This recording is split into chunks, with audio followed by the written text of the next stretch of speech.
এত বড় একটা ট্রাক সামনে থেকে বেরিয়ে গেল, তুমি দেখতে পাওনি? ও হর্ন বাজাচ্ছিল, তুমি শুনতে পাওনি? হ্যাঁ, আত্মহত্যা করার চেষ্টা করছিলে কি? মনে হচ্ছে দেখতেও পায় না, শুনতেও পায় না। কিন্তু এই রাস্তায় একা কি করছে? কে কে আছে এখানে? আকাশ দাদা, কে আপনি? কে? তার মানে আপনি দেখতে পান? তাহলে আপনি আমি আর ওই ট্রাক দেখতে পাননি? চাপা দিয়ে চলে যেত আপনাকে যদি আমি আপনাকে না বাঁচাতাম। সরি, আমি সত্যি দেখতে পাইনি। সারিকা, সারিকা তুমি ঠিক আছো তো? সারিকা, তুমি একলা কোথায় চলে গেছিলে? তোমার যদি কিছু হয়ে যেত তাহলে? আমি আগেই বলেছিলাম আমরা প্রপার্টি দেখতে যাচ্ছি, ওকে সাথে করে নিয়ে যাওয়ার কোনো দরকারই ছিল না, কিন্তু আমার কথা কেউ শোনেই না। রজনী প্লিজ থামো তুমি। ইনি ঠিকই বলছেন, আমি নিজে দেখেছি। ওনার লেফট সাইড দিয়ে একটা ট্রাক আসছিল, উনি দেখতে পাননি। ও হর্ন বাজাচ্ছিল, শোনেনি। চাপা দিয়ে চলে যেত ট্রাক যদি আমি না থাকতাম। থ্যাংক ইউ দাদা, থ্যাংক ইউ ভেরি মাচ। হ্যাঁ দাদা, সত্যি ও ট্রাকের আওয়াজ শুনতেও পাইনি আর দেখতেও পাইনি। তার মানে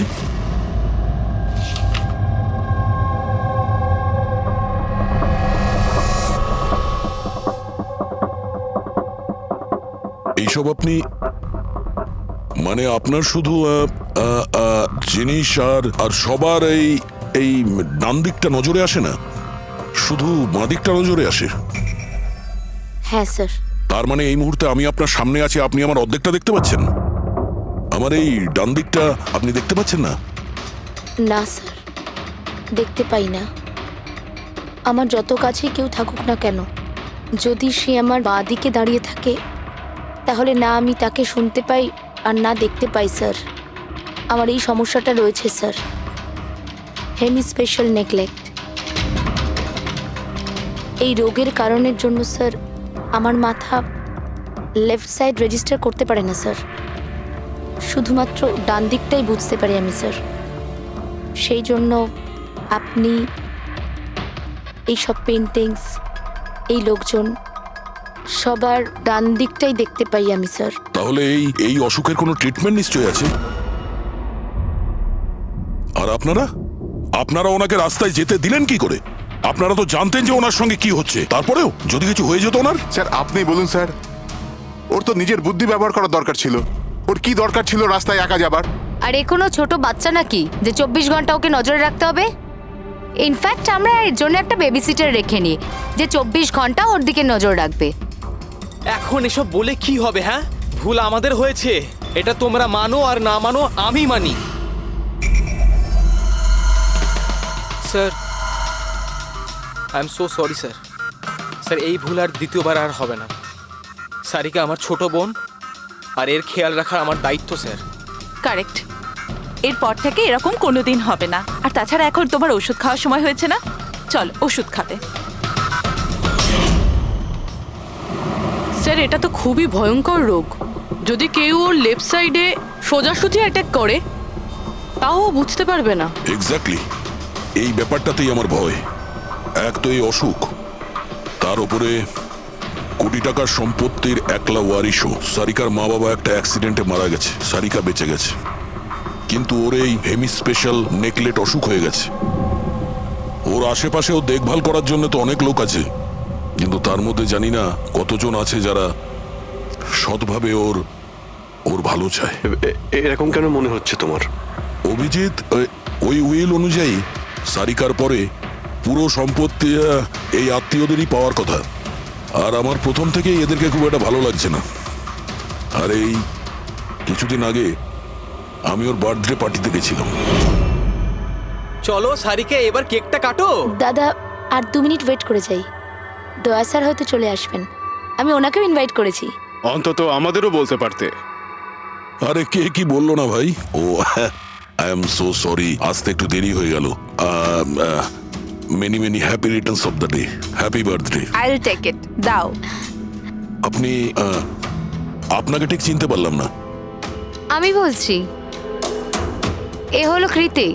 সারিকার মতো পেশেন্টদেরকে হ্যান্ডেল করার জন্য ইনি ট্রেনিং নিয়েছেন, আর আমি ইনাকে 24 ঘন্টা সারিকার সাথে থাকার জন্য অ্যাপয়েন্ট করেছি। আশা করি আপনি সারিকাকে নিয়ে আর চিন্তিত হবেন না। একদম, আর আমাদেরও মনে হয় যে কৃতি থাকলে সারিকা সেফ থাকবে। অ্যাবসলিউটলি। আমারই ভুল হয়েছে, শুধু আমার ভুল। আমার সারিকাকে ওদের ভরসায় ছাড়া উচিত হয়নি। আমার মেরে দিয়েছে হয়তো ওরা ওকে। বাড়ি এসে গেছে।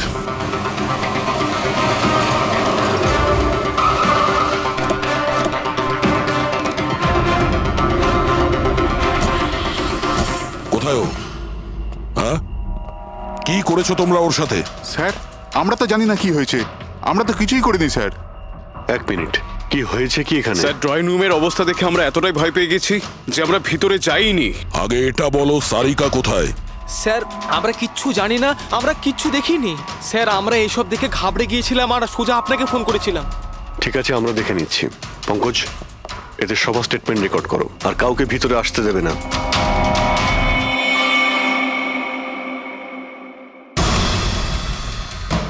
সারিকা, সারিকা, কেউ আছেন? এখানে তো মনে হচ্ছে অনেক কিছুই হয়েছে। এত রক্ত তো কোনো একজনের হতেই পারে না।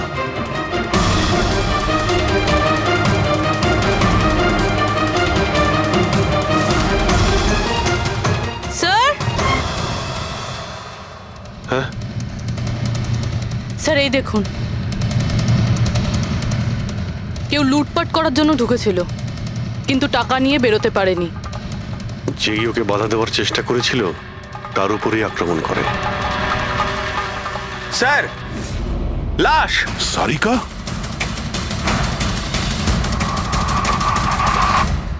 ও নো, মানালি তো এ। এরপর থেকে এরকম কোনোদিন হবে না। আর তাছাড়া এখন তোমার ওষুধ খাওয়ার সময় হয়েছে না? সারিকার ছোট বৌদি, জয়ন্ত স্ত্রী। তাহলে ও কোথায় আছে?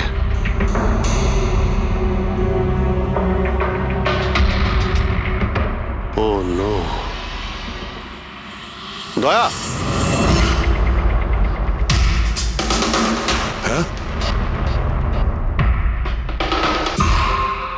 এ হলো কৃতি। সারিকার মতো পেশেন্টদেরকে হ্যান্ডেল করার জন্য ইনি ট্রেনিং নিয়েছেন। এটা তো কৃতি। তুমি চেনো? হ্যাঁ, কৃতি স্যার, পালস চলছে, এখনো বেঁচে আছে। এ সারিকার রুমের বাইরে। সারিকা, সারিকা, ফ্রেডি, এক্ষুনি অ্যাম্বুলেন্সের ব্যবস্থা করো। একে হসপিটালে পাঠাতে হবে। সারিকা, সারিকা,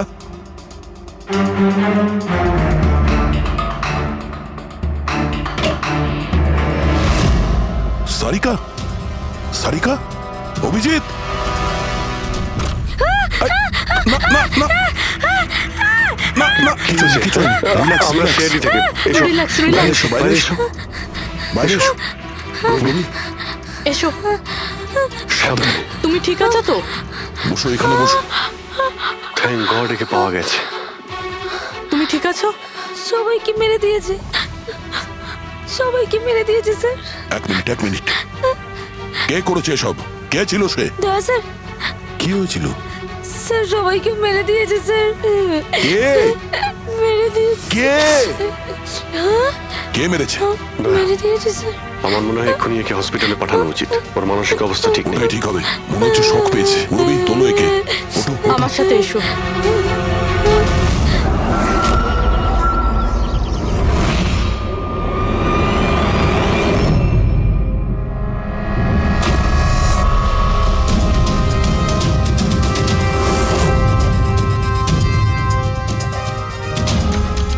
স্যার আপনি আমাকে ঘরে কেন যেতে দিচ্ছেন না? আমার বউ খুন হয়েছে। স্যার প্লিজ, স্যার প্লিজ, আমি একবার দেখতে চাই, শুধু একবার। মিস্টার জয়ন্ত, আপনার স্ত্রীর খুন হওয়ার জন্য আমরা খুব দুঃখিত, কিন্তু আমরা আপনাদেরকে ভেতরে যেতে দিতে পারি না। 3 জনের উপর হামলা হয়েছে, একজন মারা গেছে, একজন আহত, আর একজন শক পেয়েছে। আর আপনারা বলছেন যে আপনারা কিছুই জানেন না। হ্যাঁ, সত্যি আমরা কিচ্ছু জানি না স্যার। ইনফ্যাক্ট আমরা এখানে কেউ ছিলামই না স্যার। আমরা সবাই নিউ বোম্বেতে ছিলাম একটা পার্টিতে। কোন পার্টি? স্যার একটা ফ্রেন্ডের রিসেপশনের পার্টি। তো আপনারা সবাই ওখানে গিয়েছিলেন তো? মানালি। ও বাড়িতে কেন ছিল? স্যার মানালি আমাদের সঙ্গে গিয়েছিল। বাড়িতে শুধু সারিকা আর কৃতি ছিল, কারণ স্যার সারিকা শরীর খারাপ ছিল। কিন্তু স্যার এই পার্টি থেকে হঠাৎ মানালি কি করে হারিয়ে গেল আমরা কিচ্ছু জানি না স্যার। স্যার, হ্যাঁ পুরবি, স্যার এই দেখুন, এর নখে এবং এর বডিতে অনেক গুঁড়ো চুল পাওয়া গেছে। স্যার এই কাঁচের টুকরোগুলো দেখুন, বেশ মোটা, মনে হচ্ছে কারো চশমার কাজ।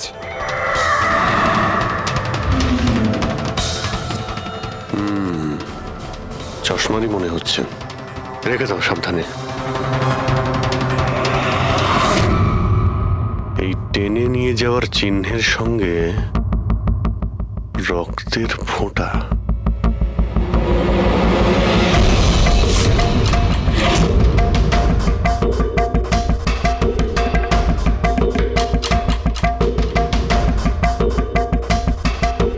এখানে এতটা রক্ত, মানে এখানে এসে দাঁড়ায় আর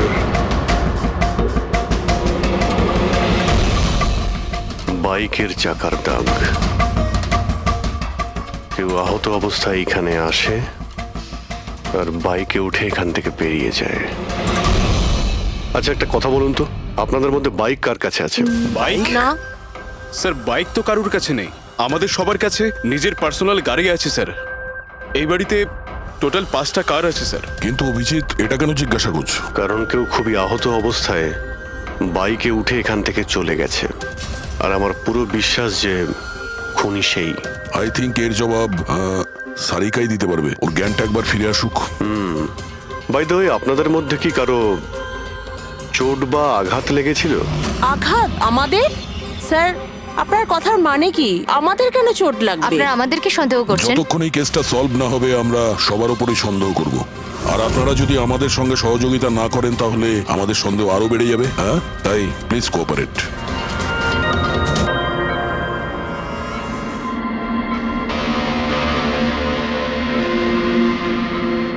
সারিকা,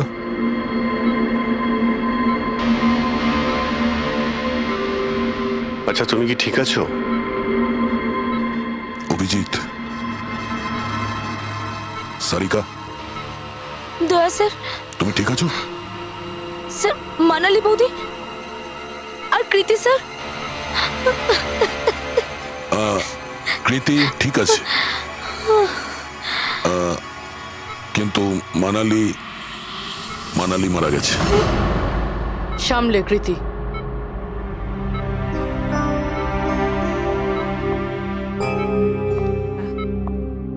কৃতি, কৃতি, তুমি ঠিক আছো তো? I am so glad you okay. Thank God তুমি ঠিক আছো।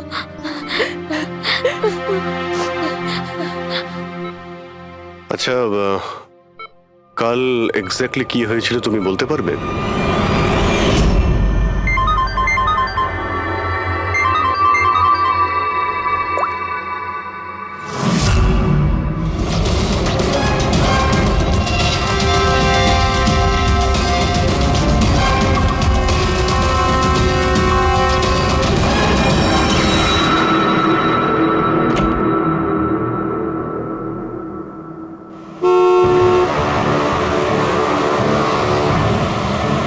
বৌদি,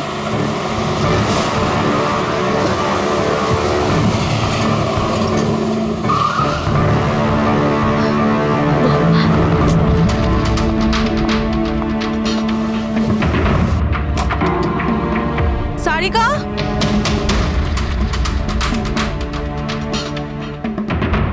সারিকা, সারিকা কোথায় তুমি? বৌদি, সারিকা, সারিকা,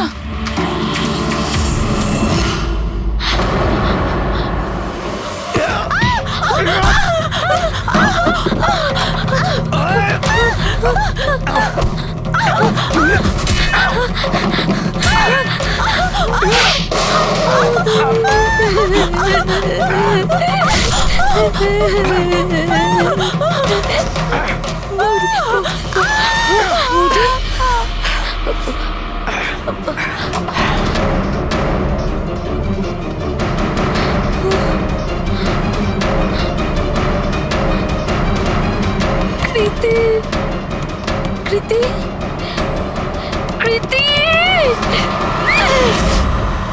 তো তুমি ওনার দরজাতে ধাক্কা দিয়েছিলে।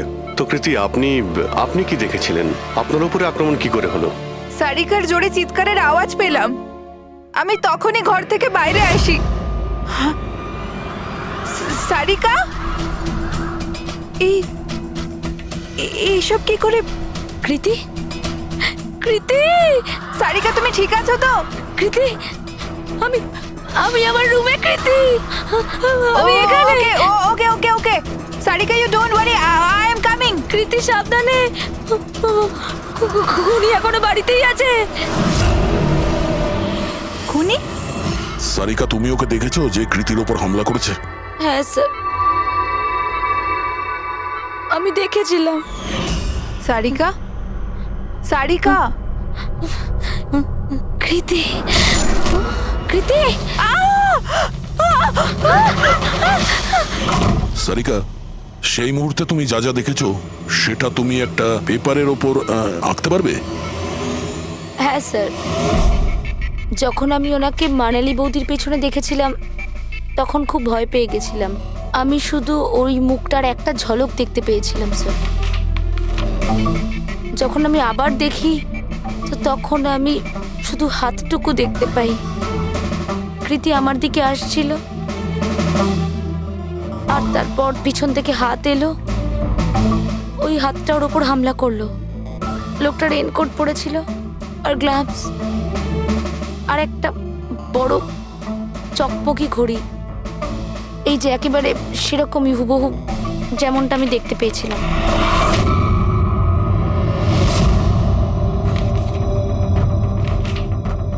আই হোপ এই অর্ধেক ছবিগুলো দিয়ে আপনারা কিছু উপকার পেয়ে যাবেন হয়তো। চিন্তা করো না, এই অসম্পূর্ণ ছবিটা আমরা কমপ্লিট করব। ফেডরিক, মনোহরের কাছে এই পেন্টিং গুলো নিয়ে যাও আর বলো যে এই স্কেচ যেন কমপ্লিট করে। Sarika, thank you so much. আপনি যেতে পারেন, টায়ার্ড হয়ে গেছেন হয়তো। চলো সারিকা।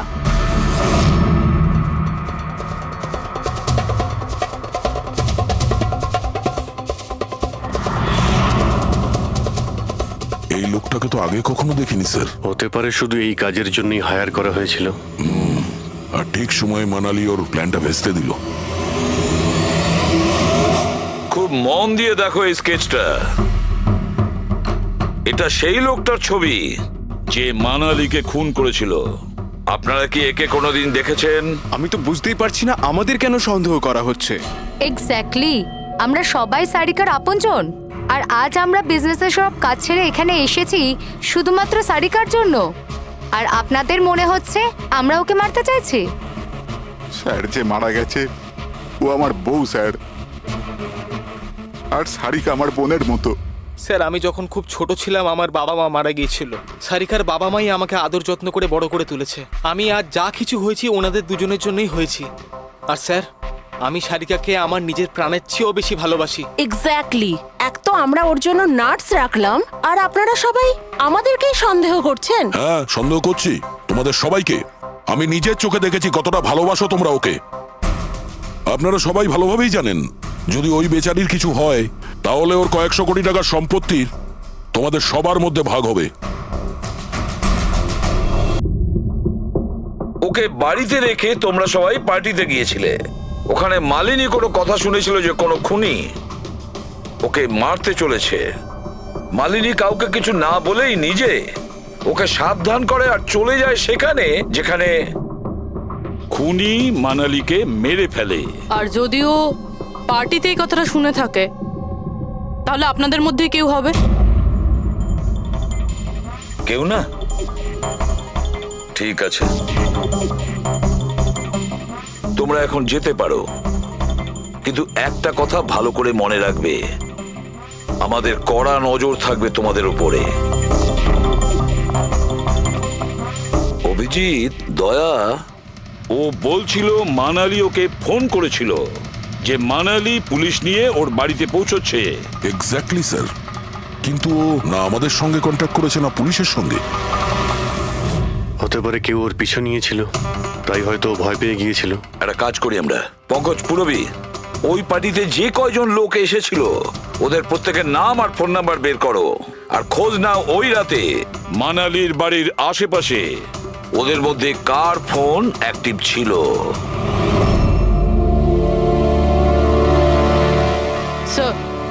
হ্যাঁ, স্যার ওই রাতে ওখানে 250 লোক ছিল, কিন্তু স্যার একজন হচ্ছে ঈশান, ওই রাত্রেও পার্টিতে ছিল। আর ওখান থেকে ও সারিকার বাড়ির দিকে গেল যখন মানালি পার্টি ছেড়ে গেল। আর ফোন ওখানেই বন্ধ হয়ে যায় ওদের বাড়িতে। স্যার আর একটা আজব ঘটনা ঘটেছে। মানালি সেই রাতে ওই বাড়িতে ফোন করেইনি, বরং সেখান থেকে ব্যান্ড্রায় গিয়েছিল কোয়াড্রাম, আর তারপর থেকেই ফোনটা সুইচ অফ। মানালির সেলফোন তোর কাছেই ছিল ওই ক্রাইম সিনে?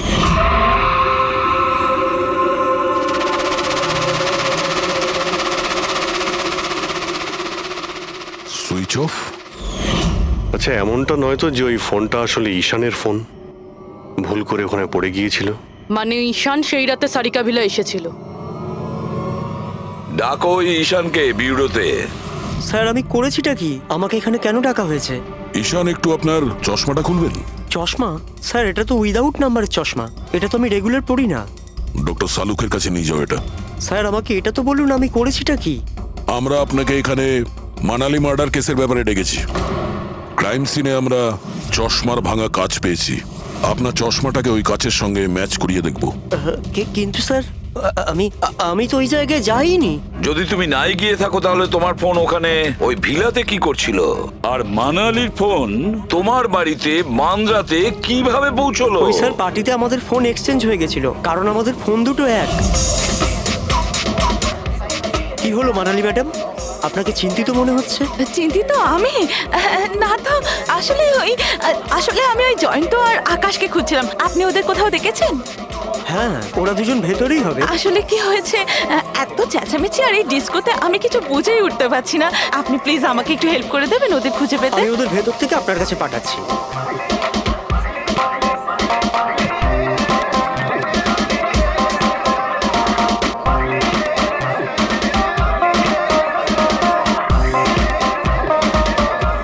মানালি? ঈশান, তুমি তো বলছিলে মানালি খুঁজছে আমাদের। কোথায় মানালি? আরে এক্ষুনি তো এখানেই ছিলেন মানালি, কি জানি কোথায় চলে গেলেন। ওই দিকটা কি দেখি, চলো। স্যার আমার ফোন সুইচ অফ ছিল, এই জন্য আমি মানালিকে বলতে পারি। সেই কারণে মানালি পুলিশকে ফোন করতে পারেনি। স্যার আমাকে বিশ্বাস করুন, আমি খুন করিনি। খুনি না হলেও খুনির সঙ্গী তো হতে পারো, যে ওখানে ওই পার্টিতে উপস্থিত ছিল। তুমি পার্টিতে মালিনীর সমস্ত কথা শোনো, আর যখনই মানালি ওখান থেকে বেরোয় তুমি মানালির পিছু নাও। কোনো কায়দা করে তুমি মানালির ফোন তোমার বাড়ি ব্যান্ড্রাতে পাঠিয়ে দিলে, আর ওখানে পাওয়া চশমার কাঁচের টুকরো, আমাদের সন্দেহ ওটা তোমার চশমার রিপোর্ট তো আমরা পেয়েই যাব আমাদের ফরেন্সিক ল্যাব থেকে। ঈশান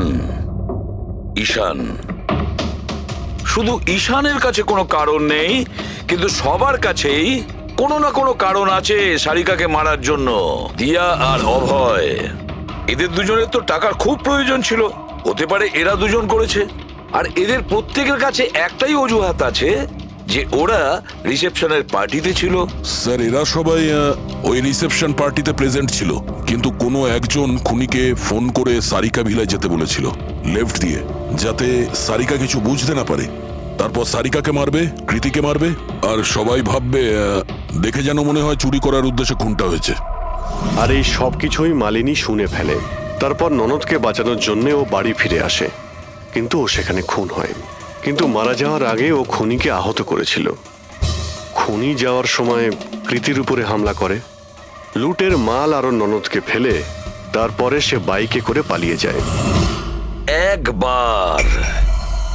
শুধু একবার এই খুনির ব্যাপারে কিছু যদি জানতে পারি না, কিছু, তাহলে ধরে নাও মাস্টার মাইন্ড আমাদের হাতে। স্যার খুনির বাইকের টায়ারের চিহ্ন, আশেপাশে পড়ে থাকা রক্তের ফোঁটা সব চেক করেছি, কিন্তু কিচ্ছু জানতে পারিনি। স্যার মনে হয় যে খুনির কোনো পাস্ট রেকর্ড নেই। এর মানে হলো খুনি কোনো পেশাদার অপরাধী নয়। স্যার মানালির জামা কাপড় থেকে আর নখ থেকে যে চুলগুলো পাওয়া গেছে, সালুনকে স্যার সেটা টেস্ট করছে, হয়তো কিছু পাওয়া যাবে।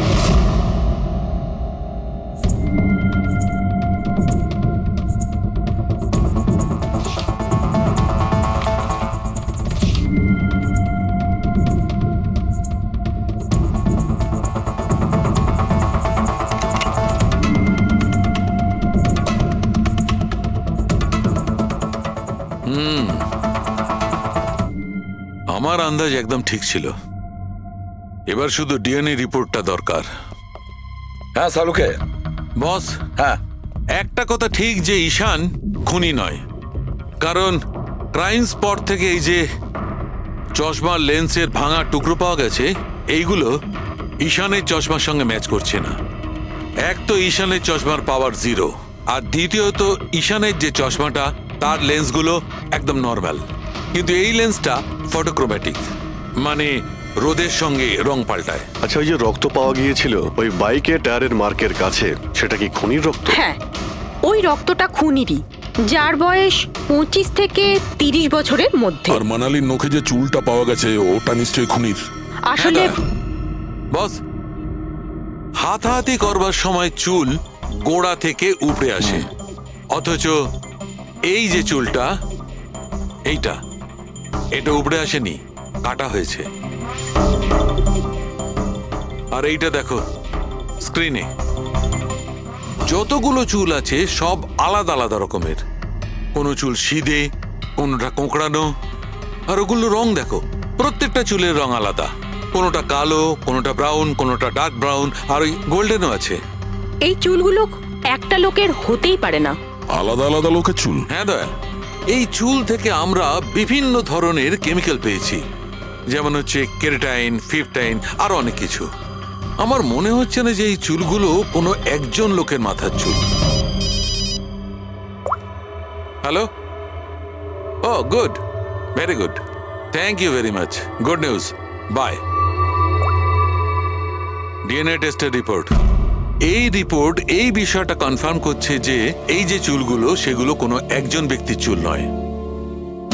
যে লোকটার ড্রেসের ওপর আলাদা আলাদা চুল আছে, আলাদা আলাদা লোকের কাটা চুল, সেই লোক কোনো বড় সেলুনে কাজ করে, হেয়ার স্টাইলিস্টের।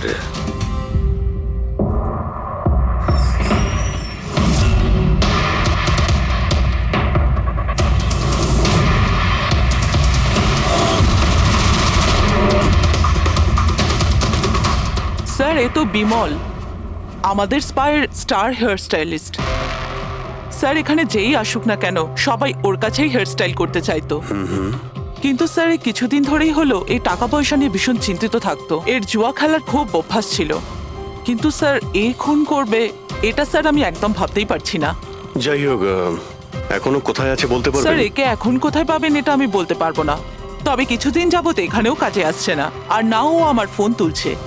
আপনি ওর ফোন নাম্বার আর অ্যাড্রেসটা দিন আমাদের। হ্যাঁ স্যার, আমি এখনই আনছি।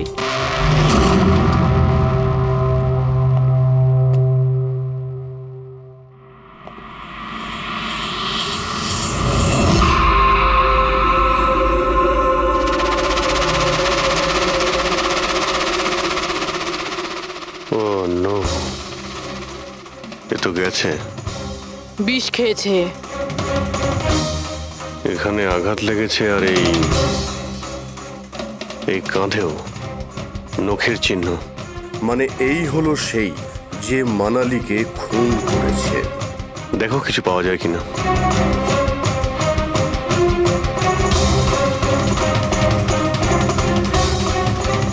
স্যার, হ্যাঁ, আমি বিমলের বাইকটা চেক করলাম স্যার। বাইকটার হ্যান্ডেলে শুকিয়ে যাওয়া রক্ত আর কাঁদালে। আই এম শিওর স্যার এগুলো ওই বাড়িটার ব্যাকইয়ার্ড থেকেই লেগেছে।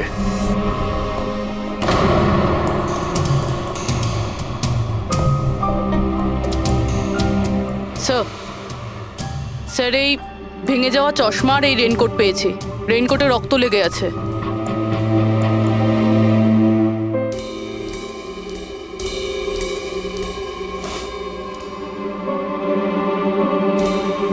এই দেখতে পাচ্ছ, বাঁ হাতে ঘড়ি। হ্যাঁ, তাহলে স্যার যদি বিমল বাঁ হাতে ঘড়ি পরতো, তাহলে ও কি করে বলল যে ডান হাতে ঘড়ি পরা ছিল?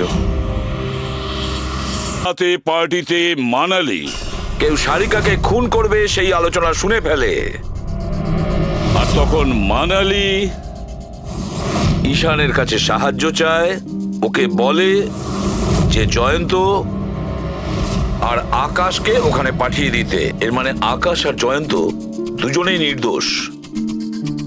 বাকি রইল এই তিনজন, রজনী, অভয় আর দিয়া। ওই খুনের মাস্টারমাইন্ড এই তিনজনের মধ্যেই কেউ হবে। আচ্ছা স্যার, ওই কলের অন্যদিকে কে ছিল? স্যার ওই বিমল হতে পারে। না স্যার, আমি বিমলের ফোন রেকর্ড চেক করেছি। ওই রাত্রে ওদের মধ্যে কেউই বিমলকে ফোন করেনি। তাহলে অপর প্রান্তে কে ছিল সেদিন? ল্যান্ডলাইন? আচ্ছা, ওদের বাড়ির ল্যান্ডলাইন ফোন? হ্যাঁ, হতে পারে। ফ্রেডি, পঙ্কজ, একটু খোঁজ নিয়ে দেখো তো 11টার আশেপাশে ওদের ল্যান্ডলাইনে কেউ ফোন করেছিল কিনা। ওই মেয়েটার কথা অনুযায়ী খুনি ডান হাতে ঘড়ি পড়েছিল, যেখানে বিমল বাঁ হাতে ঘড়ি পড়েছিল। আরও এটাও বলেছিল যে খুনি যে রেনকোট পরেছিল সেটা ব্লু কালারের ছিল, কিন্তু আমরা বিমলের বাড়ি থেকে যে রেনকোট পেয়েছি সেটা কালো ছিল। হতে পারে সারিকা কিছু ভুল করেছিল, ঠিকমতো দেখতে পাইনিও। স্যার, স্যার ওই রাতে 11:30টার সময় ওই বাড়িতে কেউ ফোন করেছিল। কে ফোন করেছিল? আপনারা সত্যি বলছেন এই সব কিছুর পেছনে আমার নিজের লোকের হাত আছে? একটু অপেক্ষা করুন, সব জানতে পারবেন। স্যার, আপনারা আবার কেন খোঁজ খবর নিচ্ছেন? একবার তো খোঁজ খবর নিয়েছেন। সেদিন প্রমাণ একত্রিত করার জন্য আর আজ কেস ক্লোজ করার জন্য। আপনি একটু অপেক্ষা করুন, এখনই সবকিছু জানতে পেরে যাবেন। স্যার, পেয়ে গেছি। কিন্তু এটা তো সেই রেনকোটটাই যেটা ওই খুনি পড়েছিল। এখানে কি করে এলো? বলছি, তুমি বলেছিলে যে মানালি তোমাকে দৌড়ে এইখানে বাঁচাতে এসেছিল। কারণ ও ওখানে পার্টিতে শুনেছিল যে কেউ তোমাকে খুন করতে চায়। কিন্তু সে খুনি ছিল না, সেই ছিল যে এই পুরো প্ল্যানটা করেছিল। আর যার সঙ্গে ওর ফোনে কথা হয় সেও কিন্তু খুনি নয়, অন্য কেউ ছিল। সেই সময় এই বাড়িতেই সে তোমার সঙ্গে উপস্থিত ছিল। বাড়িতে? ওই সময় আমার সাথে কৃতি, কারেক্ট? এটা পুরো প্ল্যান ছিল। খুনি কাজ ভেঙে বাড়ির ভেতরে ঢোকে, কিন্তু গন্ডগোল তখন হলো যখন ও মানালিকে মারল সারিকা ভেবে। মানালি তো মারা গেল, কিন্তু মরার আগেও খুনিকে এতটাই আহত করে দিয়েছিল যে খুনি এখানে সারিকাকে মারার জন্য দাঁড়ায়নি, পালিয়ে গেছে। Sir sir, 1 minute. যদি খুনি পালিয়ে গেল তাহলে কৃতিকে কে মারলো? কারণ সারিকা নিজের চোখে কৃতির ওপর হামলা হতে দেখেছে। হ্যাঁ, আমি দেখেছিলাম। ওই হাতটা এলো আর ও কৃতির ওপর হামলা করেছিল। হামলা তো হয়েছে, কিন্তু করলোটা কে?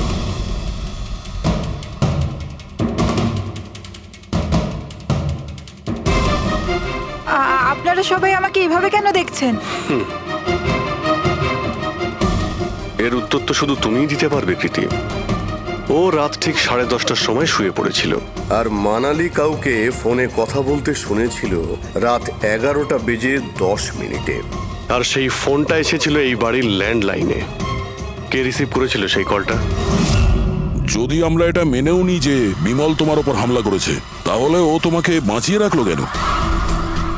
ও মানালিকে এত নৃশংসভাবে মারলো, আর তোমাকে শুধু এই একটা আঘাত কেন? ও সারিকাকে কেন মারলো না? আর এই চুরি করা টাকা ছেড়ে পালালো কেন? আর সব থেকে বড় প্রশ্ন, ও খুনিকে এই ব্লু কালারের জ্যাকেট পরে থাকতে কি করে দেখলো? কি করে দেখলো সেই ঘড়িটা যা বিমল লেফট হ্যান্ডে পড়তো, রাইট হ্যান্ডে নয়? বিমলের রেইনকোটের কালার ছিল ব্ল্যাক।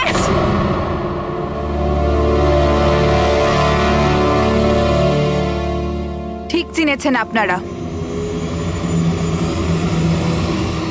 ওই হামলা আমি নিজেই করেছিলাম।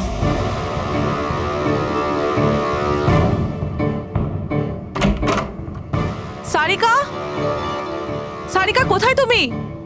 মানালি এখানে এই সময়? Sarika,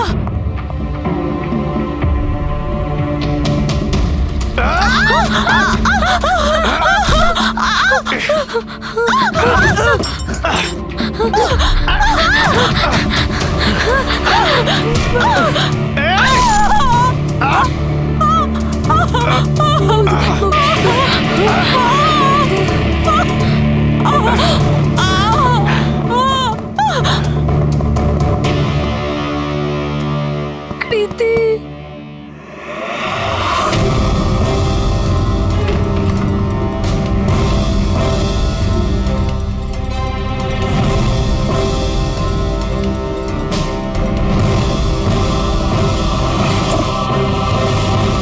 I am coming, Sarika. Don't worry.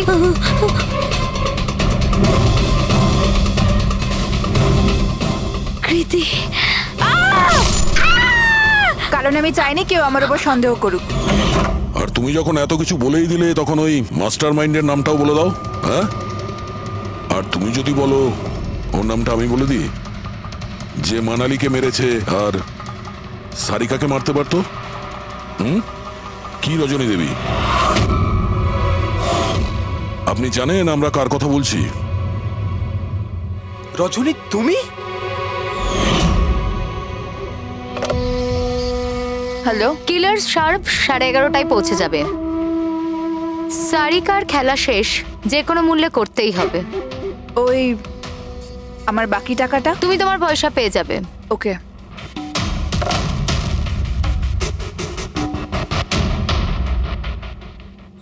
রজনী, তোমার জন্য আমি আমার বউকে। আমার পয়সার দরকার ছিল। সারিকার বেবি সিটিং করতে করতে আমি হাঁপিয়ে উঠেছিলাম। আর এইসব তোমার জন্য হয়েছে আকাশ। তোমার জন্য আমরা সবাই সারিকার আয়া হয়েছিলাম। আমাকে আমার জীবন যাপন করতে হতো আগের মতো। এই জন্য আমি প্ল্যান করেছিলাম আর কৃতিকে বাড়িতে নিয়ে এসেছিলাম। পার্টিতে যাওয়াও আগে থেকেই ঠিক ছিল, যাতে আমি সময় পাই প্ল্যান করার। সব ঠিক চলছিল, শুধু বিমলের ব্যাপারে একটু ভুল হয়ে গেল। না হলে এত কিছু হয়ে যাওয়ার পরেও দেখছি তোমার কোনো অনুতাপ নেই, বরং নিজের প্ল্যান নিয়ে গর্ব করছো। তুমি অনেক সময় পাবে নিজের প্ল্যানের ভুল ত্রুটি ধরার, কারণ তোমার এই বাকি জীবন এবার তোমাকে জেলের মধ্যে বসেই কাটাতে হবে। স্যার, এই লাশটা আসলে কার? আপনার বাড়ির বাইরে এই লাশ এলো কোথা থেকে? এক মিনিট। স্যার, আপনি এই ব্যাপারে কি আগে থেকে কিছু জানতেন? আরে আপনারা পিছিয়ে যান, এটা ক্রাইম সিন। আপনারা আরে কি করছেন? স্যার, পিছিয়ে যান উত্তরটা তো বলছি। দিন, স্যার। দেখুন, আপনাদের আমি সব বলবো, কিন্তু আপনারা কি করে জানলেন এখানে লাশ আছে? কি করে খবর পেলেন আপনারা? স্যার, আমাদের কাছে একটা অজ্ঞাত কল এসেছিল, সে লোকেশন বলেছিল। বললো যে সিআইডি অফিসার অভিজিতের বাড়ির সামনে একটা লাশ আছে। Unknown call? হ্যাঁ স্যার। কিন্তু স্যার, এই আসলে কে? স্যার, কিছু প্লিজ তো আপনাদের বলুন আমি স্যার। সব বলবো, please. Hello SAP sir. Sir, আমার বাড়ির বাইরে একটা লাশ পাওয়া গেছে। বস, ওই লোকটির মৃত্যু মাথায় আঘাতের কারণে হয়েছে। রক্ত অনেকটা বেরিয়েছে, কিন্তু লাশটা বেশি পুরনো নয়। তার মানে ওর মৃত্যু কিছুক্ষণ আগেই হয়েছে? হ্যাঁ দয়া, সকাল 7টা থেকে 10টার মধ্যে। কিন্তু যে জায়গা থেকে লাশটা পাওয়া গেছে বস, ওখানে একটুও রক্ত পাওয়া যায়নি। মানে খুনটা হয়েছে অন্য কোনো জায়গায় আর লাশটা তোমার বাড়ির সামনে ছেড়ে দিয়ে যায়। ওকে কিছু জানতে পারলে? স্যার, এর নাম পবন। এ একটা হাইফাই হোটেলের বারটেন্ডার ছিল। এর স্ত্রী এবং বাচ্চা নাগপুরে থাকে। ওরও আজকে ওখানেই যাবার কথা ছিল স্যার। ওর মেয়ে আজকে অ্যাওয়ার্ড পেত বেস্ট স্টুডেন্ট পারফরমেন্সের জন্য। এই খবরটা শুনে ওরা খুবই শকড। ওর স্ত্রী আর মেয়ে ও দুজনেই। মনে হচ্ছে এই খুনটা বদলা নেওয়ার জন্য করা হয়েছে।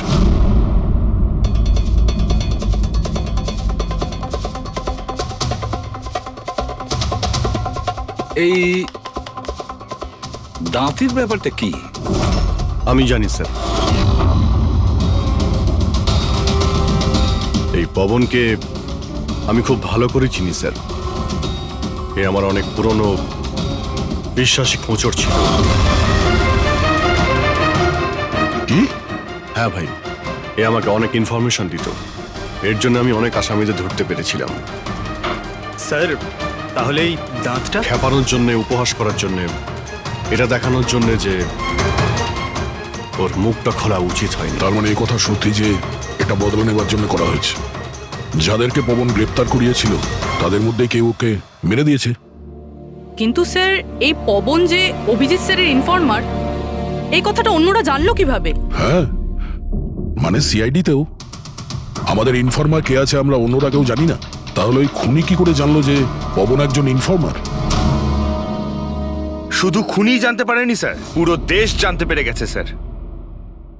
এই দেখুন, এইমাত্র পাওয়া খবর অনুযায়ী পেশায় ওয়েটার পবন কুমার সিআইডির একটা খোঁচর ছিল। আজ সকালে পবন কুমারের লাশ সিআইডি অফিসার অভিজিতের বাড়ির সামনে থেকে পাওয়া যায়। ওনার হত্যার পেছনে তাদেরই হাত থাকার সম্ভাবনা, যাদেরকে ওনার সাহায্যেই সিআইডি গ্রেপ্তার করেছিল। এই খবরটা মিডিয়াতে পৌঁছলো কি করে?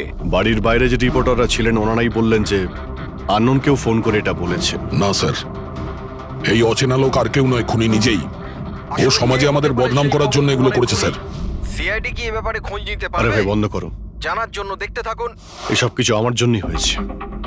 ওর সুরক্ষার দায়িত্ব আমার ছিল, আমার জন্যই ও মারা গিয়েছে। দেখো অভিজিৎ, যেটা হয়েছে সেটা তো আমরা বদলাতে পারবো না, কিন্তু একটা কথা তো পরিষ্কার, যে এটা করেছে না তাকে আমরা ছাড়বো না। অভিজিৎ, ওর সঙ্গে তোমার শেষবার কথা কবে হয়েছিল? মানে এটা তো নয় যে ও তোমাকে কোনো ইনফরমেশন দিতে চাইছিল আর সেই কারণে ওকে মারা হয়েছে? গত সপ্তাহে ওর সঙ্গে দেখা হয়েছিল, এরকম তো কোনো কথা হয়নি। অন্য কোনো ব্যাপার আছে, নিশ্চয়ই অন্য কোনো ব্যাপার।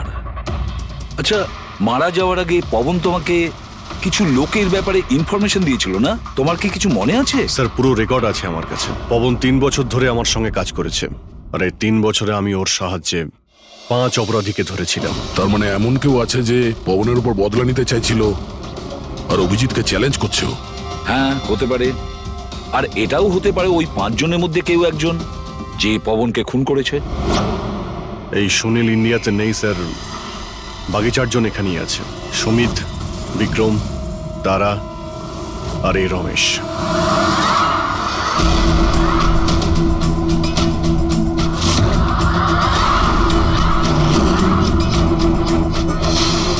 হ্যালো স্যার, আমার নাম অজয়। বলুন স্যার, আপনারা কি খাবেন? রমেশ, নামটা কবে বদলালি? স্যার, ওদিকে গিয়ে কথা বলি প্লিজ। চল। ড্রাগসের কেসে জেল হয়েছিল না? জেল থেকে কবে বেরিয়েছিস? হ্যাঁ স্যার, আমি দিব্যি খেয়ে বলছি স্যার, আমি ওসব কাজ ছেড়ে দিয়েছি। এখন আমি ওসব উল্টোপাল্টা কাজ করি না, সত্যি। আচ্ছা, তাহলে তুমি ওকে মারলে কেন? ওকে? ওকে কাকে স্যার? আমি তো কাউকে মারিনি। পবনকে? ওই তোকে জেলে পাঠিয়েছিল না, তাই ওকে মেরে দিয়েছিস? না স্যার, আমি ওকে মারিনি। আমি তো কয়েক মাস আগে জেল থেকে ছাড়া পেয়েছি। আমি আর এমন কোনো কাজ করতে চাই না যাতে আমাকে আবার জেলে যেতে হয়। স্যার, আমি অনেক কষ্ট করে চাকরি পেয়েছি। যদি বস আমার এই ক্রিমিনাল রেকর্ডের ব্যাপারে জানতে পেরে যায় না, তাহলে আমাকে চাকরি থেকে বার করে দেবে। Please sir. তাহলে তুমি একে মারোনি? না স্যার। আজ সকাল 7টা থেকে 10টার মধ্যে কোথায় ছিলি তুই? এখানেই স্যার, আমার আজ সকালের ডিউটি ছিল। সত্যি বলছিস? সত্যি স্যার, আপনি চাইলে স্টাফদের জিজ্ঞাসা করুন, আমি কাউকে মারিনি। আপনি ভুল লোককে সন্দেহ করছেন স্যার। ঠিক আছে, তোর কথায় বিশ্বাস করছি, কিন্তু মনে রাখবি তোর উপরে আমাদের নজর থাকবে।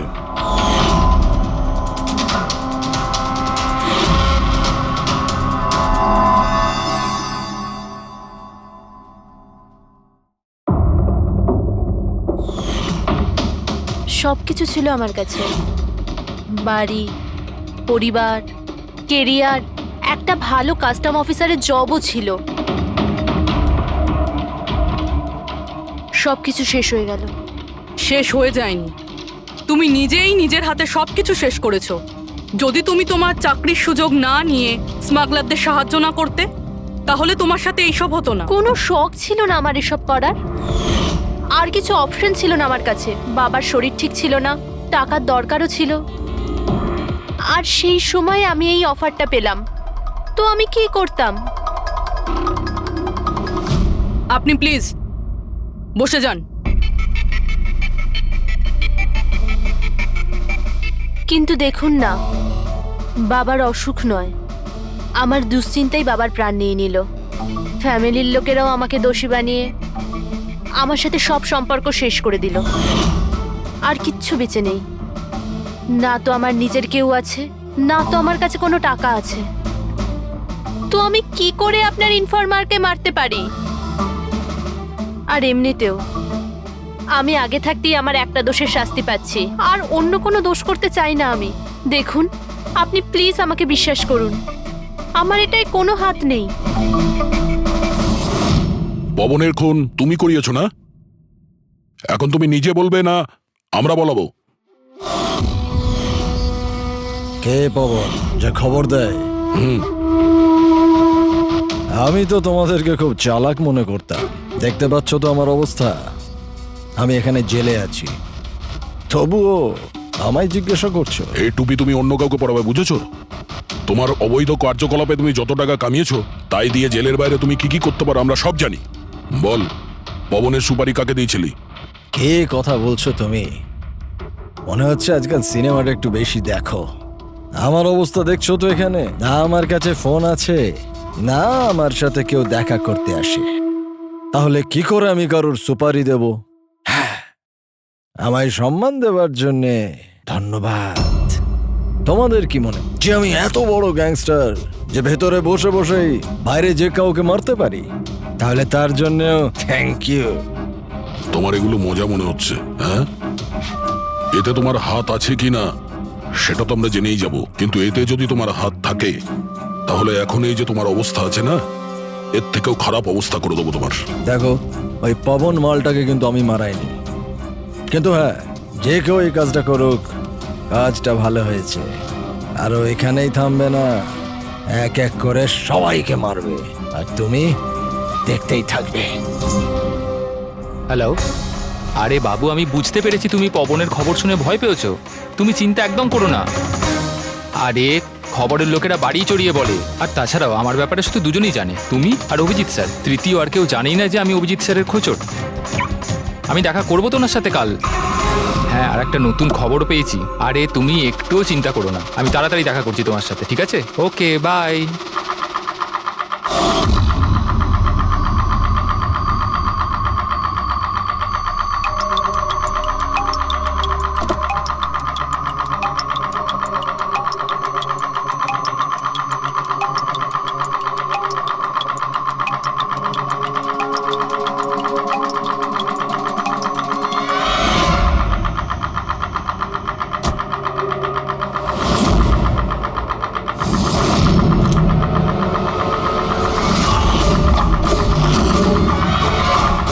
কে কে ওখানে?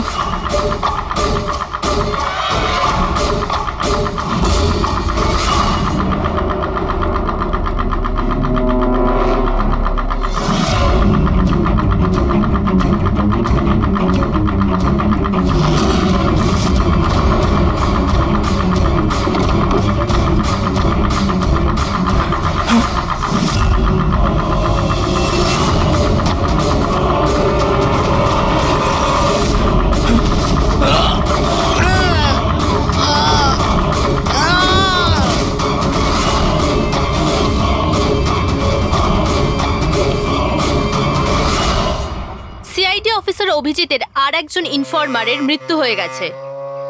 আসলে ইনি কে যিনি এক এক করে সিআইডি অফিসার অভিজিতের সব ইনফরমারকে মারছেন? আসলে এর পেছনের রহস্যটা কি?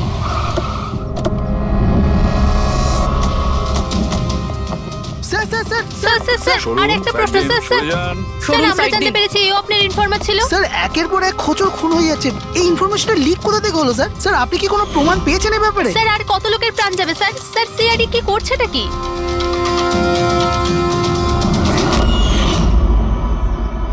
গলা টিপে মারা হয়েছে একে।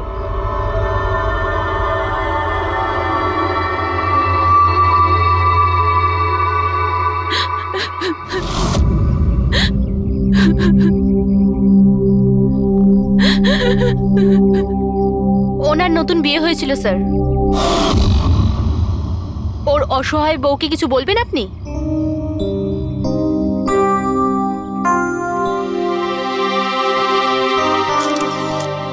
তাহলে আপনি হলেন সেই অভিজিৎ, আমার অজিতের অভিজিৎ স্যার। কত ভরসা করতো আপনার উপর, আর আপনি ওকে ব্যবহার করেছেন, ওকে ধোঁকা দিয়েছেন। আপনি ওকে রক্ষা করবেন তার ভরসা দিয়েছিলেন না? কি হলো সেই ভরসা? কত টাকায় বেচেছেন ওকে? বলুন, জবাব দিন। কত টাকা পেয়েছেন আপনি নিজের বিবেক, নিজের মনুষ্যত্ব বেচার জন্য?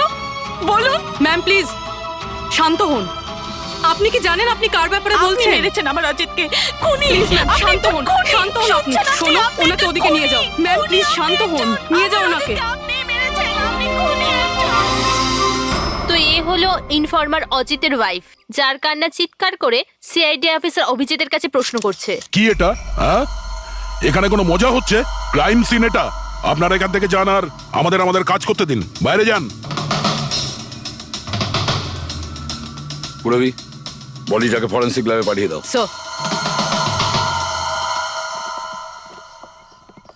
ওরা ঠিকই বলছে, আমার জন্যই দুজন মারা গেল। এটা তুমি কি বলছো অভিজিৎ? তুমি কিচ্ছু করোনি। কি করেছো তুমি? স্যার, আমি তো কিছুই করতে পারলাম না। এরা দুজনে আমার ইনফরমার ছিল, তাই সুরক্ষার দায়িত্ব আমার ছিল। কিন্তু আমি ফেল করলাম স্যার। জানি না কেউ কিভাবে এদের ব্যাপারে জানতে পারলো। এটাই তো জানতে হবে অভিজিৎ। এই যে দুজনের মৃত্যু হয়েছে, এরা দুজনে তোমার ইনফরমার ছিল, আর এটা তো কোনো কাকতালীয় হতে পারে না। কোথা থেকে তো এই ইনফরমেশনটা লিক হয়েছে? হ্যাঁ, কিন্তু কোথা থেকে? এরা দুজন একে অপরকে চিনতও না স্যার। এদের ব্যাপারে যদি কেউ জানতো সেটা হচ্ছে আমি ছাড়া আর কেউ জানতো না এদের ব্যাপারে। হ্যাঁ, এরপরে খুনি জানতে পেরে গেছে। কিন্তু খুনি জানতে পারলো কিভাবে? অভিজিৎ একজন আরেকজনকে চিনতো না, তারপরেও ওদের দুজনের সম্পর্ক ছিল শুধুমাত্র তোমার সাথে, শুধু তোমার সাথে। তাহলে খুনিকে এদের ইনফরমেশন তুমি ছাড়া আর কে দিতে পারে? স্যার, আপনার কি মনে না হচ্ছে? না না অভিজিৎ, আমি এটা বলতে চাইছি না। তুমি ভেবেচিন্তে বলো, তুমি এদের সমস্ত ইনফরমেশন মানে খোঁচরদের কোথায় রেখেছিলে? বাড়িতে, কম্পিউটারে, নিজের ফোনে, অফিসে, কোথাও তো রেখেছিলে। স্যার, আমি ওগুলো খুব সাবধানে রেখেছিলাম। ওগুলো আমার পার্সোনাল ল্যাপটপে আছে, আমার বাড়িতে আছে। কেউ অ্যাক্সেস করতে পারবে না স্যার। তাহলে অভিজিৎ, আমাদের তোমার বাড়িতে যেতেই হবে। এটা তো জানতেই হবে এই লিকটা কোথা থেকে হয়েছিল এই সমস্ত ইনফরমেশনের। স্যার,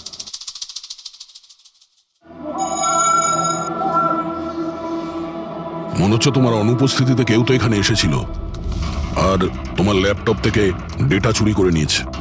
আর আজকাল এই পাসওয়ার্ড ক্র্যাক করতে কত সময় লাগে? আরে ভাই, পাসওয়ার্ডের তো ব্যাপারে না, এখানে ফিঙ্গারপ্রিন্ট স্ক্যানার আছে, এই ফেস রিকগনিশন ডিভাইস। আমি ছাড়াই ল্যাপটপ কেউ খুলতেই পারবে না। কিন্তু স্যার, কম্পিউটার থেকে ডেটা চুরি করার জন্য এখানে আসার কি দরকার? কম্পিউটারটাকে তো হ্যাকও করা যেতে পারে। হ্যাঁ, হতে পারে, কিন্তু এই ল্যাপটপ থেকে নয়, কারণ এতে ইন্টারনেট কানেকশনই নেই। তাহলে এখান থেকে ইনফরমেশন বাইরে গেল কি করে? স্যার, চেক করা যাক।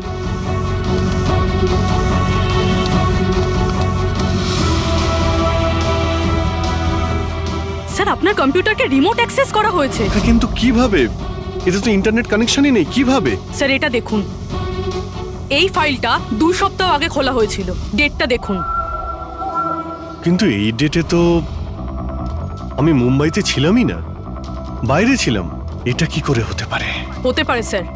স্যার, আপনি কোনো নতুন সফটওয়্যার কপি বা ইনস্টল করেছেন এই 2-3 সপ্তাহ আগে? সেটার কোনো প্রয়োজন নেই পুরবি। তুমি জানো এই ল্যাপটপে আমি কেস রিলেটেড ইনফরমেশনই রেখেছি, আর কিছু রাখার প্রয়োজনই নেই।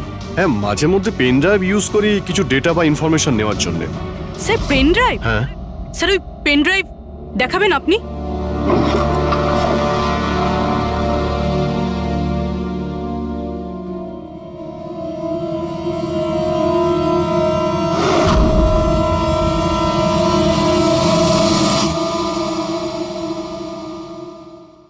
স্যার? হ্যাঁ স্যার, স্যার, জানতে পেরে গেছি আসলে কি হয়েছিলটা কি। কি হয়েছিল? স্যার, এই সব কিছু এই পেন ড্রাইভটার জন্য হয়েছে। এই পেন ড্রাইভের জন্য? হ্যাঁ স্যার। স্যার, এটা পেন ড্রাইভ নয়, একটা স্মার্ট ডিভাইস।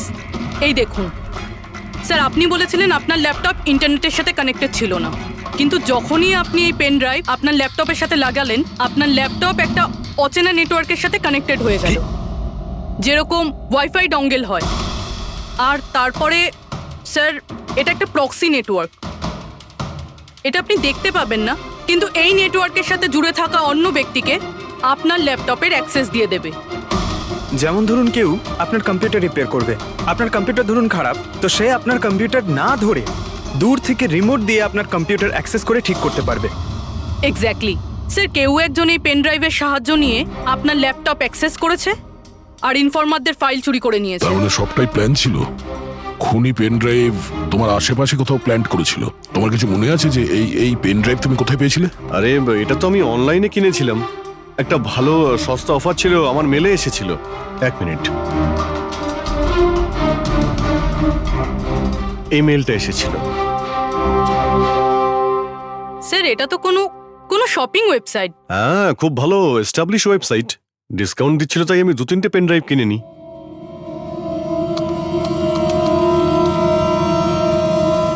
স্যার এই ওয়েবসাইটটা তো কপি কিছু কিছু কোড আলাদা আছে, কেউ যদি একবার দেখে তো বুঝতে পারবে না। স্যার এইসব ওয়েবসাইট থেকেই হ্যাকাররা অন্যদের অ্যাকাউন্ট থেকে টাকা চুরি করে। স্যার অনেক কম্পিউটার এক্সপার্টেরা এইরকম সাইবার ক্রাইমের সাথে যুক্ত। তার মানে আমার যে মেলটা আসে তাতে আমি সেই লিঙ্কে ক্লিক করি আর তখন আমি নকল ওয়েবসাইটে চলে যাই? হ্যাঁ স্যার। এইভাবেই এই পেন ড্রাইভ প্ল্যান্ট করা হয়েছিল। এই ব্যাপারটা যতটা সহজ মনে করছো ততটা নয়, অনেক জটিল ব্যাপার এটা। অভিজিৎ, তোমার কম্পিউটার থেকে এটা যেই করছে না, ও ইনফরমারের পুরো ডিটেলসটাই বের করে নিতে পারে আর তাদের সাথে ও অনেক কিছুই করতে পারে। খুব বড় ভুল করেছি আমি, জানি না এর পরের শিকার কে হতে পারে।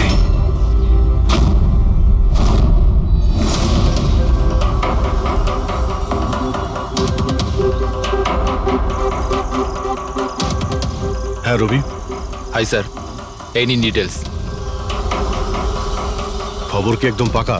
পাকা খবর স্যার, আমার ইনফরমেশন কখনো ভুল হয় না স্যার। স্যার খুব ডেঞ্জারাস লোক ওরা। সেটা আমি দেখে নিচ্ছি, তুমি এটা রাখো। হ্যাঁ থ্যাংক ইউ যাও, স্যার। সাবধানে যাও। By sir. স্যার কাল রাত্রিরে ড্রাগের একটা বড় ডিল হতে চলেছে, আর এই দুটো নতুন মুখ সামনে এসেছে স্যার। ঠিক আছে, তুমি যাও, পরে আমি দেখা করছি। ঠিক আছে স্যার। রবি আর কুনাল, স্যার এই দুজনের সাহায্যে আমি অনেক বড় বড় কেস সলভ করেছি। এমন কেস যার মধ্যে অনেক বড় বড় লোক জড়িত আছে। তাহলে অভিজিৎ, আমাদের যে কোনো ভাবে ওদের কাছে পৌঁছতে হবে, এর আগে খুনি ওদের কাছে পৌঁছে যাক। পুনাম। হাই কুনাল, কোথায় ছিলে তুমি? কত ফোন করেছি তোমাকে, এসএমএসও করেছি, একটাও রিপ্লাই দাওনি তুমি। আমি বাইরে গেছিলাম কাজে, আর তুমি তো জানো আমি যখন কাজের জন্য বাইরে যাই ফোন ইউজ করি না। তুমি আর তোমার কাজ, জানি না কি কাজ করো তুমি, এক সপ্তাহ নিখোঁজ থাকো। আচ্ছা এসব ছাড়ো না, এখন তো এসে গেছি, চলো একটু ভালো কথা বলি। আচ্ছা এটা বলো, কি অর্ডার করবো তোমার জন্য?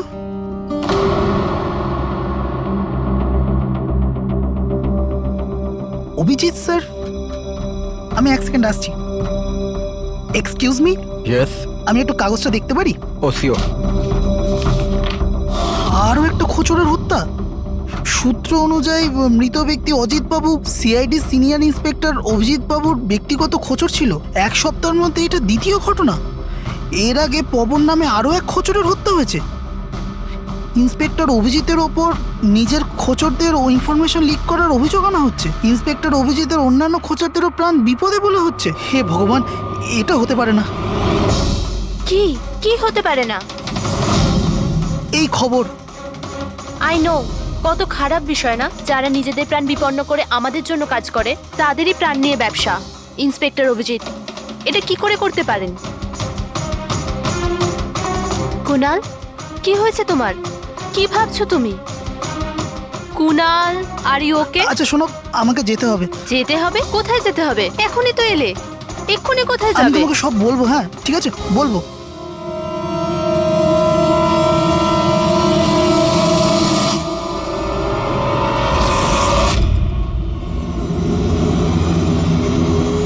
অটো।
আমাকে মেরো না, ছেড়ে দাও স্যার। কুনাল, আমি অভিজিৎ। অভিজিৎ স্যার, স্যার ভালো হচ্ছে আপনি এসে গেছেন। স্যার ও আমাকে মেরে দেবে, স্যার ও আমাকে মেরে দেবে। দেখো, শান্ত হও, এখানে কেউ নেই, বুঝেছো? আমরা থাকতে কেউ কিচ্ছু করতে পারবে না, ঘাবড়িও না। কুনাল, আমি তোমাকে সেফ হাউসে নিয়ে যাব। ওখানে তোমার কাছে কেউ পৌঁছতে পারবে না। স্যার রবির ফোনের লোকেশন এখানটাই দেখাচ্ছিল।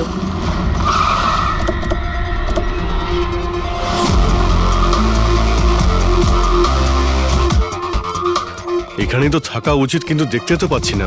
রবি,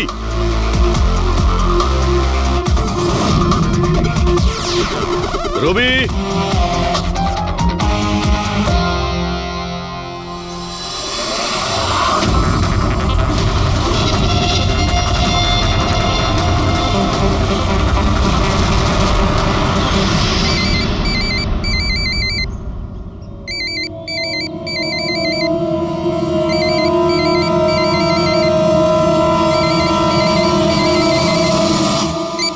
হ্যালো।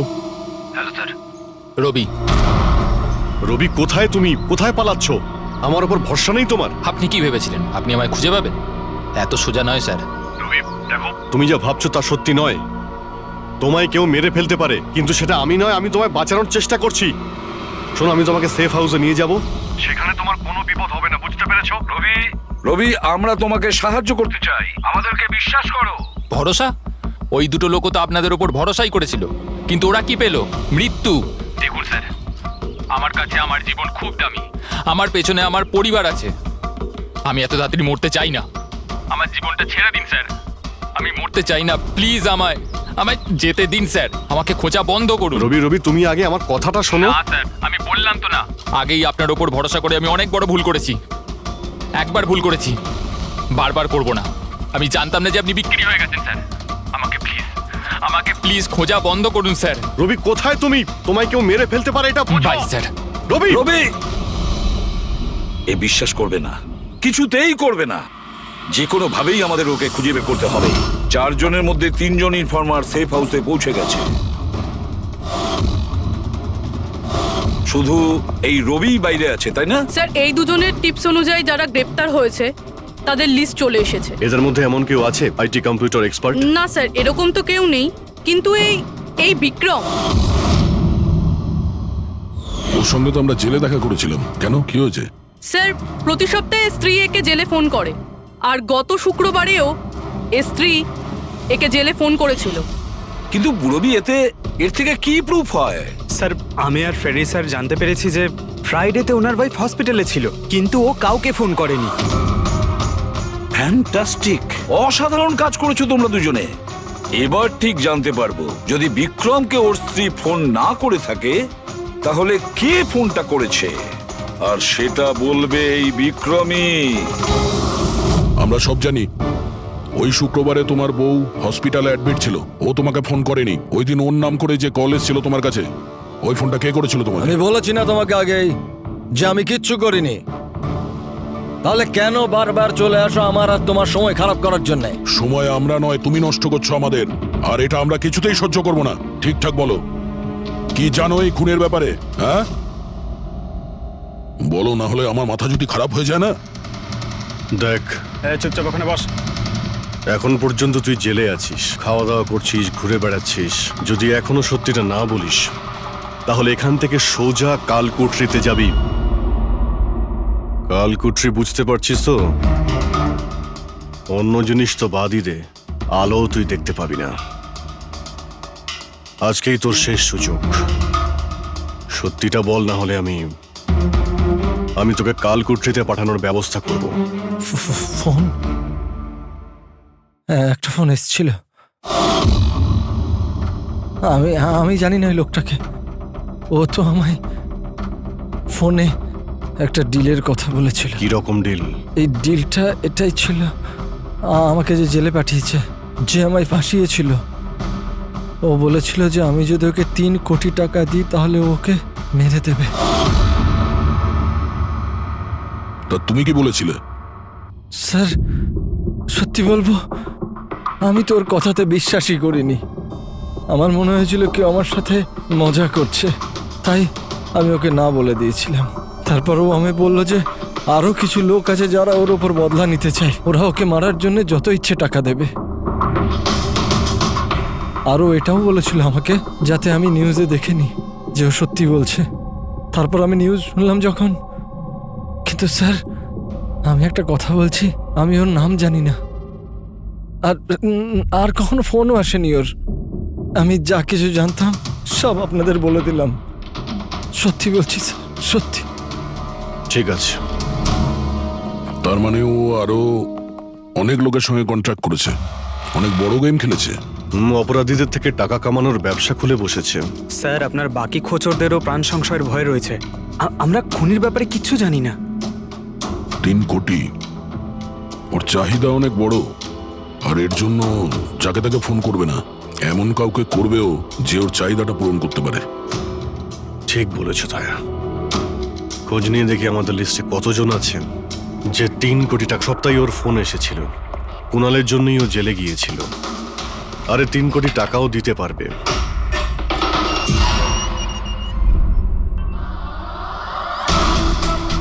নিজের বদলাটা পূরণ হওয়ার অপেক্ষা করছো কি? কুণালের সুপারি দিয়েছিস খুনিকে? হ্যাঁ, এখন ওর মৃত্যুর খবরের জন্য ওয়েট করছিস? এসব কি কথা বলছেন আপনারা? আমি কোনো কুণালকে চিনি না, না আমি কাউকে কারোর সুপারি দিয়েছি। তাহলে গত সপ্তাহে ফোন তোর কাকা করেছিল? হ্যাঁ এসেছিল তো। না, তোমার কাকা তো এই পৃথিবীতে নেই। তাহলে কোথা থেকে কল এসেছিল? স্বর্গ থেকে না নরক থেকে? এই শোনো, তুমি এখন ভেসে গেছো। তোমার জন্য ভালো এটাই হবে সব সত্যি সত্যি বলে দাও। আচ্ছা যাও তাহলে, আগে আমার লয়ারকে ডেকে আনো। ওনার আসার আগে না আমি কিচ্ছু বলবো না। আমাকে যা কিছু জিজ্ঞেস করবে ওনার আসার পরে করো। যাও ডেকে আনো আগে ওনাকে। ঠিক আছে, যদি তুই এই অপশন দিস তাহলে আমরা এটাই করব।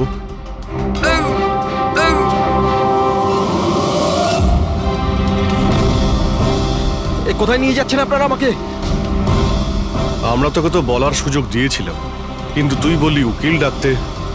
এবার তোমার সাথে কি হবে কেউ জানতেও পারবে না, তোমার উকিলও না। এটা এটা এটা আপনারা ভুল করছেন। সিআইডি এটা করতে পারে না।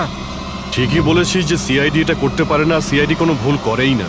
আমরা তো সবাইকে এটাই বলবো যে তুই আমাদের উপরে আক্রমণ করার চেষ্টা করেছিলি, আর আমরা নিজে বাঁচার জন্য তোমাকে গুলি করে না দিয়েছি। স্যার প্লিজ এটা করবেন না। শান্ত, পঙ্কজ স্যার কোনো ফাঁকা জায়গায় গাড়িটাকে দাঁড় করাও। Okay sir. চল বাইরে বেরো।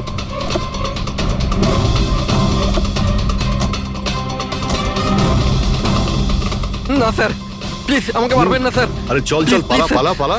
না স্যার প্লিজ প্লিজ স্যার পালা পালা। না sir please please sir please sir sir please. আরে পালা। স্যার স্যার স্যার আমি বলছি স্যার, স্যার আমি বলছি স্যার আপনারা ঠিকই বলছেন। আমার কাছে খুনির ফোন এসেছিল স্যার। কুণালকে মারার সুপারি আমিই দিয়েছিলাম স্যার।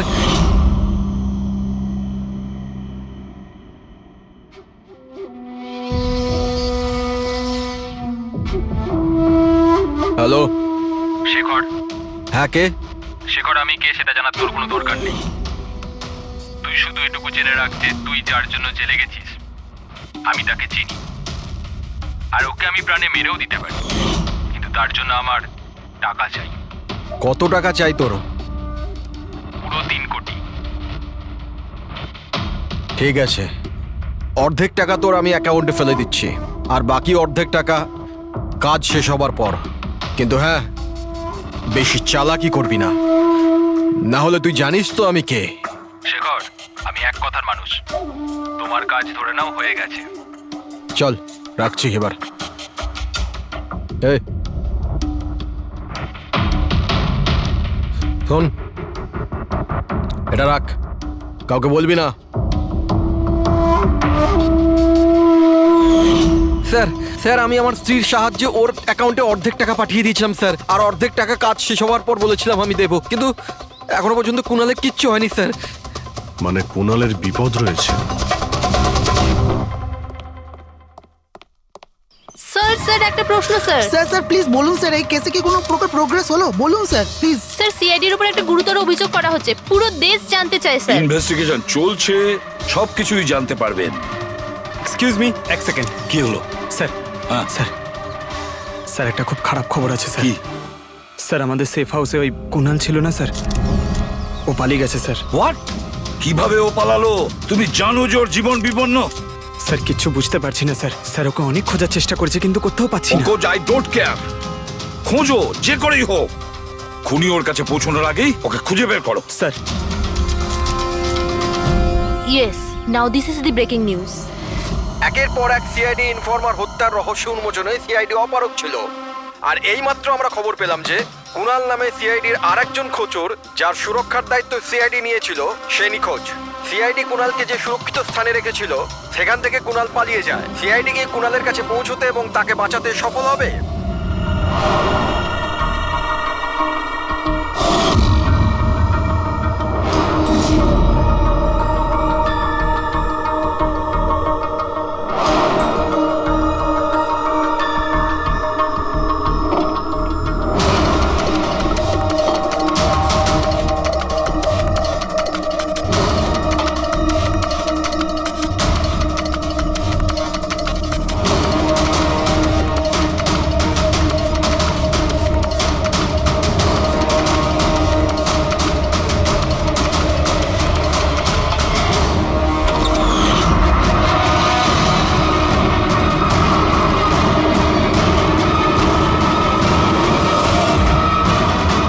কে তুমি? তোর গেম ওভার।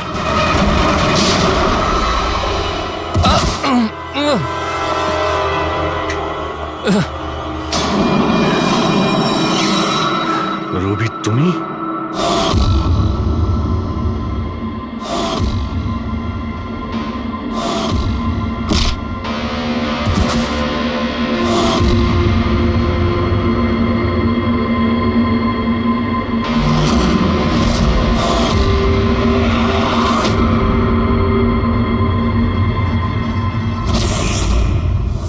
কুনালের পালিয়ে যাওয়ার খবর আমরা ইচ্ছে করেই মিডিয়াতে দিয়ে দিই। আমরা জানতাম খুনি যখন ওর সুপারি নিয়েছে, ওকে মারার জন্য অবশ্যই আসবে। আর সেটাই হচ্ছে, মিডিয়া খবর ছড়িয়ে দিয়েছে, আর সেটা শুনতে শুনতে তুমি এখানে চলে এসেছো। তুমি এখানে নিজে আসোনি, তোমাকে আনা হয়েছে। আমরা জানতাম তোমার কাছে ইনফরমারদের লিস্ট আছে, আর ওখানে কুনালেরও নাম ছিল। আর কম্পিউটারের ব্যাপারে তুমি তো অনেক জানোই। তুমি কুনালের নাম্বার ট্র্যাক করলে আর এখানে চলে এলে। রবি, তুমি এটা কেন করলে? তোমার উপরে আমি ভরসা করেছিলাম। ওরা তোমার কি ক্ষতি করেছিল? কেন মারলে ওদের? আপনার ইনফরমার পবনের জন্য। ও আমার জীবনটা শেষ করে দিয়েছিল। ওরই জন্য আমার প্রেমিকা তারা গ্রেফতার হয়। আমি ওর থেকে বদলা নিতে চেয়েছিলাম, কিন্তু তখন এটা জানতাম না যে তারার ইনফরমেশন কে লিক করেছে। আমি যেমন তেমন করে ওদের কাছে পৌঁছতে চাইছিলাম। আর তারপর কি, আমি একটা প্ল্যান করলাম। আমি যদি আপনার সাথে জয়েন করি, তাহলে ওই খোঁচরগুলোর কাছে আমি পৌঁছতে পারবো। আমি আপনার সাথে দেখা করলাম, আপনার জন্য কাজ করতে শুরু করলাম, আপনাকে ইম্পর্টেন্ট ইনফরমেশন দিতে লাগলাম, যাতে আপনি আমাকে বিশ্বাস করেন।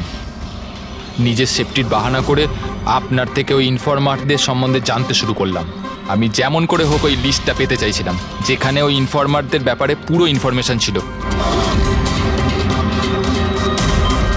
তারপর ওই অনলাইন অফার, ওই পেন ড্রাইভ, পবনের মৃত্যু, আর আমি আমার বদলা পুরো করলাম স্যার। পুরো করলাম আমার বদলা। পবনের পর তুমি অজিতকে কেন মেরেছো? আর শেখরের থেকে টাকা নিয়ে তুমি কুনালকে কেন মারতে চাইছিলে? টাকার জন্য। পবনকে খোঁজার সময় আমি এটা বুঝতে পেরেছিলাম যে আমার মতো অনেক লোক আছে যারা এই খোঁচরগুলো থেকে বদলা নিতে চায় এবং যা খুশি করতে পারে। ব্যাস, আর কি। আমি ওরকম ক্রিমিনালদের সাথে যোগাযোগ করলাম, ইনফরমেশন বের করা শুরু করলাম। এটার জন্য আমি অনেক টাকাও পেতাম। আর এটাতে খারাপ কি আছে স্যার? ভালো কি খারাপ সেটা তো তুমি জানতেই পারবে যখন জেলে যাবে। রবি, তুমি টাকা ইনকাম করেছো আর আমি ভরসা অর্জন করেছি। আমার ভরসা তো কাজে এলো, কিন্তু তোমার এই টাকার তোমার কোনো কাজে লাগবে না।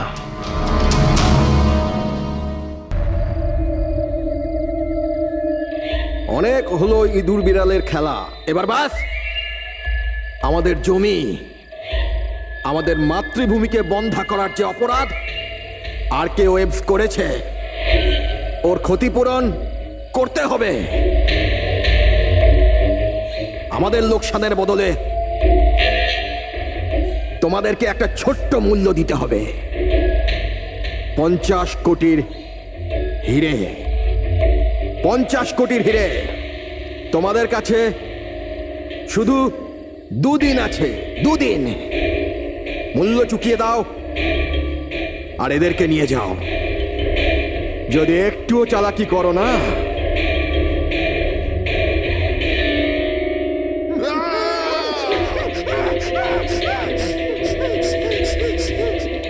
এটা হুমকি নয়, এটা হুঁশিয়ারি। টাকা যদি না পৌঁছয়, প্রথম 24 ঘন্টায় একজন আর দ্বিতীয় 24 ঘন্টায় দ্বিতীয় জন।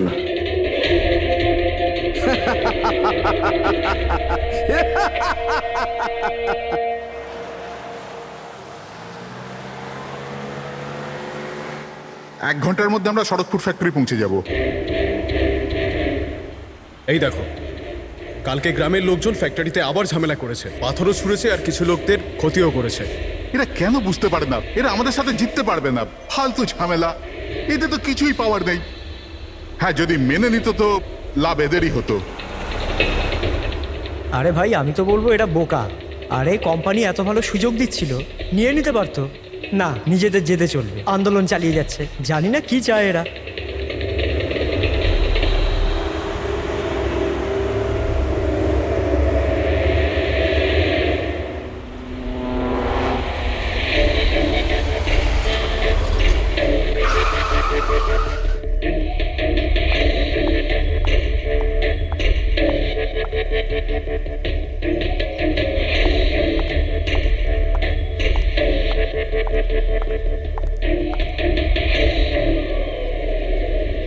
Excuse me, yes.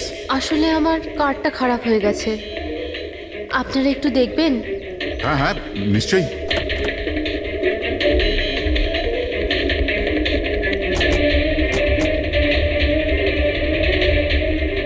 ও, এমনিতে আপনি যাবেন কোথায়? আমাদের সাথে চলে আসুন।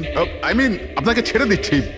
আর দেখুন, আপনি আপনার গাড়ির একদম চিন্তা করবেন না, ওটা ঠিকঠাকভাবে সার্ভিস সেন্টারে পৌঁছে যাবে। সত্যি? ইয়া।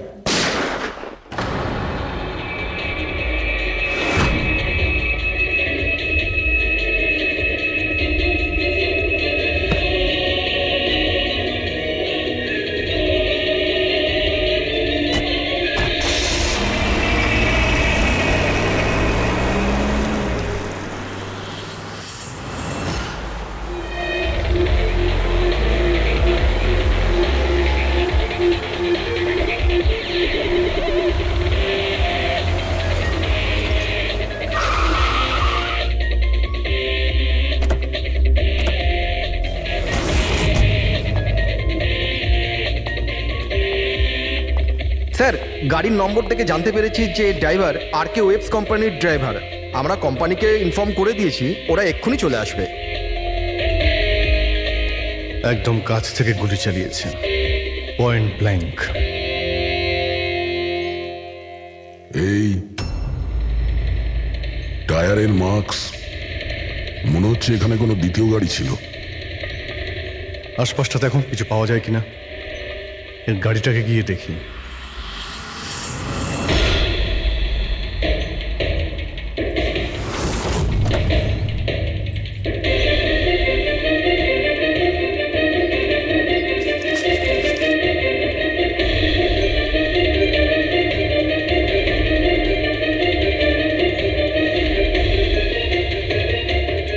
তিনটে ল্যাপটপ আছে গাড়ির ভেতরে। মনে হচ্ছে গাড়ির মধ্যে ড্রাইভার ছাড়া আরো লোক ছিল। স্যার, স্যার 3টে ভাঙা মোবাইল পেয়েছি ওই ঝোপটার কাছে। আর এখানে গাড়ির ভেতরে 3টে ল্যাপটপ। স্যার, এই 3 জনের মোবাইলই কিডন্যাপাররা ছিনিয়ে নিয়েছিল আর এদের ভেঙে দেয়, যাতে লোকেশন ট্রেস না হয়।